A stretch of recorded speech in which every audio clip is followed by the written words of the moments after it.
Mazda Veloce imekuwa ni topic ya mjini kwa sasa. Guess what? Gari hii ni kwa sababu imekuja na maajabu yake kuanzia kwenye mfumo wake wa engine.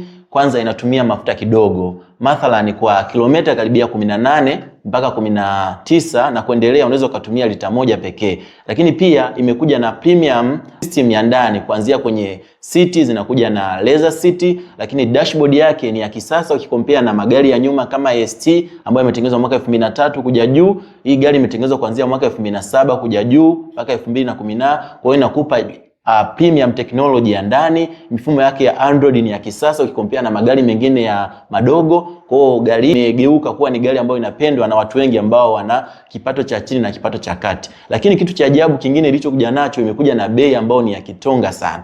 Unaweza ukaimagine kwa shilingi milioni 15 na laki 5 tu unaweza ukapata gari hii. Na katika kampuni yetu kitu kikubwa ambacho tunakifanya, tunapokea kuanzia shilingi milioni 5. Kwa milioni 5 pekee unaweza kuweka order na gari ikafika mpaka Dar es Salaam, na pesa nyingine utalipa kidogo kidogo gari ikiwa njiani. Karibu tukudumie. Traders, your destination for premium vehicles. Find us on Instagram, TikTok, Facebook, and X.